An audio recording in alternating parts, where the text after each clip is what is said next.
Donc du coup, c'est comment on fait pour créer les conditions de mieux travailler ensemble. Et je pense que le rôle d'un DG, en fait, c'est de créer les conditions. Le principal rôle, c'est créer des conditions d'eux Mmh. pour que les gens s'épanouissent personnellement. C'est pas du tout pareil. Ouais, c'est Et par intéressant. exemple, dans votre jardin, essayez de faire grandir une fleur en tirant sur la tige pour la faire grandir. Vous l'arrachez en fait. Mmh. Et donc le sujet, c'est juste de créer les conditions comme un jardinier.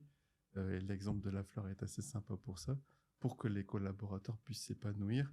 Donc arroser quand il faut, mettre de l'engrais quand il faut, avoir une terre un peu aérée pour que Ouais. les racines puissent prendre, Désherber. désherber, enfin voilà, et Ouais. faire en sorte que les conditions permettent à chaque collaborateur de bien travailler et de s'épanouir et de progresser, et aussi de créer les conditions d'équipe.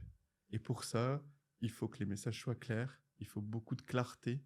Et moi, je préfère le mot de clarté au mot de transparence, parce que quand vous êtes transparent, personne ne vous voit. C'est la Ok. définition du mot Ouais. transparence.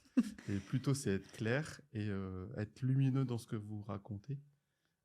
Et donc, quand les objectifs sont clairs, le projet de l'entreprise sont clairs, la vision de l'entreprise est claire, tout le monde peut se rassembler autour de ce projet, vision, et du coup, mieux travailler ensemble.